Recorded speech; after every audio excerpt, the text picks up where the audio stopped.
Guys, welcome back to my YouTube channel and welcome back to another video. आज की इस video में हम बात करने वाले हैं कि क्या सिर्फ आपको इन्वेस्टमेंट पे ध्यान देना चाहिए कि आप जितना कमा रहे हैं पूरा का पूरा अमाउंट इन्वेस्ट करते जाएं म्यूचुअल फंड के अंदर या किसी भी इंस्ट्रूमेंट के अंदर, सिर्फ और सिर्फ ये करें एंड उसके बाद 50 साल होने के बाद या मतलब 25-30 साल बाद आपका एक अच्छा वेल्थ बन जाए। एंड सेकंड थिंग है यहाँ पे कि राइट वे ऑफ इन्वेस्टिंग क्या है, मतलब राइट एज ऑफ इन्वेस्टमेंट, कब से इन्वेस्टिंग स्टार्ट करनी चाहिए आपको। एंड थर्ड पॉइंट है कि कितने परसेंट का रिटर्न अट्रैक्टिव रिटर्न है या बहुत अच्छा रिटर्न है आपके पोर्टफोलियो के ऊपर। सो यहाँ पे पहले पॉइंट से यहाँ पे मैं स्टार्ट करना चाहूँगा कि सिर्फ और सिर्फ आपको इन्वेस्टिंग पे फोकस नहीं करना चाहिए। यहाँ पे आपको अपने ऊपर भी इन्वेस्टमेंट करने के ऊपर ध्यान देना चाहिए। मैं यहाँ पे यंग पीपल की बात कर रहा हूँ जो कि 20 से 30 की एज आप समझ सकते हो, जो कि अभी अपना करियर स्टार्ट कर रहे हैं या करियर में आके 2-3 साल हुए हैं। तो यहाँ पे जब भी बंदे कमाना चालू करते हैं तो सर्टन अमाउंट के एस आई पीज करना चालू करते हैं, which is a good thing, which is a positive thing कि आप फ्यूचर के बारे में एटलीस्ट सोच रहे हो। बट यहाँ पे सिर्फ ऐसा नहीं है कि आप जो भी जॉब कर रहे हो सिर्फ वही करो एंड उसके अलावा कोई एडिशनल स्किल्स सीखने के लिए इन्वेस्टमेंट नहीं करो।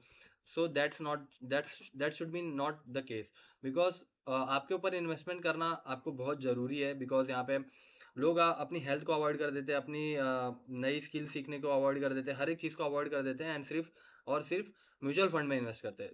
सो ऐसा नहीं होना चाहिए। आपकी एक लाइफ है, आपको नई स्किल सीखनी चाहिए जिससे आपकी एक्टिव इनकम और बढ़ सकती है। एक्टिव इनकम बढ़ेगी तो जाके आप ज़्यादा अमाउंट इन्वेस्ट कर पाओगे एंड ज़्यादा अमाउंट इन्वेस्ट करोगे तो रेट ऑफ रिटर्न कम भी आया तो भी आपका जो एक्चुअल एब्सोल्यूट टर्म में पैसा बन रहा है वो ज़्यादा बनेगा, राइट।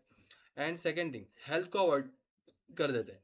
यहाँ पे हेल्थ को प्रायोरिटी ही नहीं रखते। पहली बात, कुछ भी खाते हैं वो अलग चीज़ है।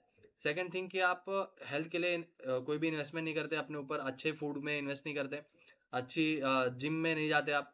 जिम की फीस आपको ज़्यादा लगती है बट यहाँ पे बाहर का कचरा खाना बहुत अच्छा लगता है। सो यहाँ पे अपनी हेल्थ को भी बचाना बहुत जरूरी है। बिकॉज अगर आप 50-25 साल तक जिंदा ही नहीं रहे, आज से एसआईपी कर रहे हो 25 साल बाद के लिए, 25 साल तक आप जिए ही नहीं या कोई भी बीमारी आ गई तो सिर्फ एक बीमारी आपका पूरा पोर्टफोलियो वाइप आउट कर सकती है, राइट। तो यहाँ पे आपको ये चीज़ भी ध्यान में रखनी चाहिए, जो कि सेकंड थिंग है हेल्थ, सॉरी फर्स्ट थिंग है हेल्थ, सेकंड थिंग है आपकी active income and new skills. तो यहाँ पे आपको मैं एक प्रैक्टिकल एग्जांपल देके बताता हूँ। जैसा कि आप देख सकते हैं, मैंने 5000 की यहाँ पे एसआईपी का अमाउंट डाला है 25 ईयर्स एंड 30% का सीएजीआर, विच इज बहुत ज़्यादा है। तो यहाँ पे 36 करोड़ की यहाँ पे मेरे को फिगर आ रही है। बट यहाँ पे 30 की जगह मैं 15% का सिर्फ सीएजीआर रख रहा हूँ तो सिर्फ 1.5 करोड़ के यहाँ पे आसपास आ रही है, जो कि अगर इन्फ्लेशन एडजस्टेड वैल्यू करूंगा तो 1 करोड़ के आसपास हो जाएगी। तो 25 साल बाद 1 करोड़ आपको, ठीक है सुनने में बहुत अच्छा लग रहा है, बट 50 साल के आप हो जाओगे तो क्या एंजॉय करोगे आप उस पैसे को, राइट। वो भी सिर्फ 1 करोड़ है। आज की डेट में 1 करोड़ में एक फ्लैट भी नहीं आएगा मुंबई में, राइट। और उस टाइम पे तो 25 साल बाद तो 1 करोड़ में भाई झोपड़पट्टी में भी रूम नहीं आएगा यहाँ पे। तो बाद का सोचो अच्छी बात है, बट पहले आज का भी सोचो, अपने ऊपर इन्वेस्ट करो, नई स्किल सीखो। आज की डेट में इंटरनेट की वजह से सारी चीज़ें पॉसिबल है। यहाँ पे मैं ये जो वीडियो बना रहा हूँ, मेरे कोई भी सब्सक्राइबर नहीं है ज़्यादा, कोई भी मेरे को व्यू नहीं आने वाले ज़्यादा, मुझे पता है।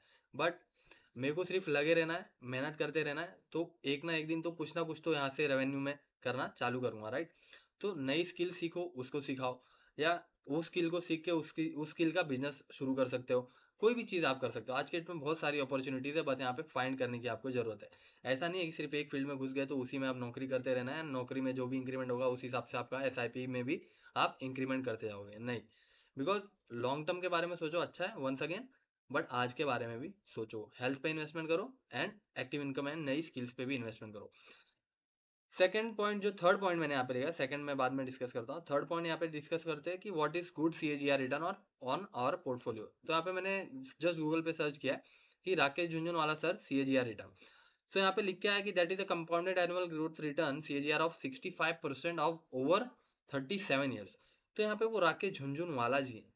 आप लोगों को लगता है कि जो राकेश झुनझुनवाला जी ने कर लिया वही मैं भी कर लूंगा एंड मैं विजय केडिया राकेश झुनझुनवाला बन जाऊंगा एंड उतना पैसा मैं कमा लूंगा स्टॉक मार्केट से।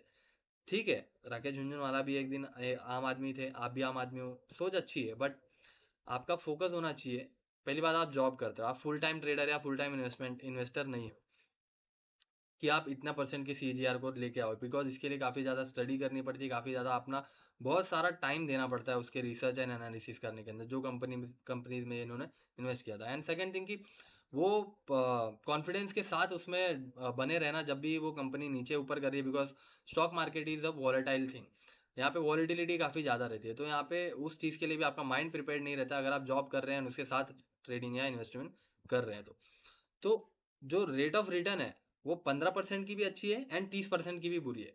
तो मैं ऐसा क्यों कर रहा हूँ, बिकॉज सपोज किसी का 1 करोड़ का पोर्टफोलियो है तो उसके लिए 15% भी अच्छी बात है, बिकॉज साल का 15 लाख कमाएगा, महीने का 1.5 लाख प्लस से कमा रहा है। बट किसी के लिए 30% भी खराब है, बिकॉज अगर कोई 1 लाख ही इन्वेस्ट कर रहा है तो वो 15,000 साल का कमा रहा है। बोले भाई ये तो महीने का 1,000 1,500 ही हो रहा है, तो उससे उसको कोई फर्क नहीं पड़ने वाला उतना, तो भाई सामने वाला एक एक दिन होटल में जाके खर्चा कर देता है खाने पीने में, राइट।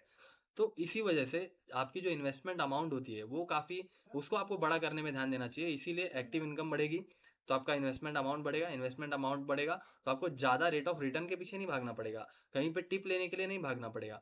आप खुद के एनालिसिस करके भी अच्छे खासे स्टॉक्स में, लार्ज कैप स्टॉक्स में इन्वेस्ट करके भी आराम से 18% CAGR निकाल सकते हो। लॉन्ग टर्म की मैं बात कर रहा हूँ यहाँ पे, तो 18% का भी CAGR आपके लिए बहुत अच्छा होगा जब आप एक्टिव इनकम के साथ वहाँ पे इन्वेस्टमेंट अमाउंट को बढ़ाएंगे। एंड किसी के लिए 30% भी पूरा होगा जब वो सिर्फ और सिर्फ उतना ही इन्वेस्ट करते रह जाएगा, राइट। तो लॉन्ग टर्म में वेल्थ जल्दी कौन बनाएगा, जल्दी वही बनाएगा जो जल्दी ज्यादा पैसा डिप्लॉय करेगा मार्केट के अंदर। रेट ऑफ रिटर्न भले कम हो जाए बट पैसा ज्यादा उसी का बनेगा। तो यहाँ पे जो सेकंड पॉइंट था वो भी क्लियर हो गया कि CAGR रिटर्न वो जो है वो किसी के लिए 30% भी मायने नहीं रखते हैं, किसी के लिए 15% भी वेल इनफ है। यहाँ पे जो ये पॉइंट है, what is the right age to start investing, यहाँ पे मैंने ये दोनों को भी कट कर देता हूँ, ये दोनों पॉइंट भी हमने कवर कर लिया। तो what is the right age of investing, जो छोटी उम्र से हमें सबको स्टार्ट करना चाहिए for the discipline purpose. Discipline आप रहोगे, डिसिप्लिन से SIP कटवाओगे, ये चीज़ें भी बहुत लोगों में नहीं होती है। तो अगर आप SIP करते हो तो yes, you are doing a positive thing for your life, तो वो एक अच्छी बात है। मैं ऐसा नेगेटिविटी फैलाने के लिए यहाँ पे ये वीडियो नहीं बना रहा हूँ। तो आप बहुत लोगों से तो अच्छे हो, एक सेकेंड, तो आप बहुत लोगों से तो अच्छा काम कर रहे हो यहाँ पे, बट यहाँ पे एक्टिव इनकम बढ़ाने पे भी आपको ध्यान देना चाहिए। तो जो एज है वो छोटी एज से आप स्टार्ट करें, या जब भी जो भी एज से आप दिमाग आया आपको या बुद्धि में आपको किसी ने डाला कि इन्वेस्टमेंट करना चाहिए एंड स्टॉक मार्केट में आना चाहिए, या it is a good thing, stock market is very good thing for making wealth. And यहाँ पे जितने भी बड़े लोग हैं इस दुनिया में, सारे के सारे लोगों ने ही बिजनेस एंड स्टॉक मार्केट से ही अपनी वेल्थ को बनाया है, एंड बिजनेस बना के उसको लिस्ट भी स्टॉक मार्केट पे किया है। सो राइट एज कोई भी नहीं होती, जिस भी एज में स्टार्ट करो, बट सीख के स्टार्ट करो। मेरा कहना ये है, पहले सीखिए, कोई भी चीज़ को डायरेक्ट मत करने लग जाइए, पहले सीखिए फिर करिए। तो आई थिंक मैंने यहाँ पे 2-3 वो जो पॉइंट लिखे थे वो मैंने आज यहाँ पे अच्छे से कवर किए एंड आपको एक अच्छा डायरेक्शन देने का ट्राई किया है।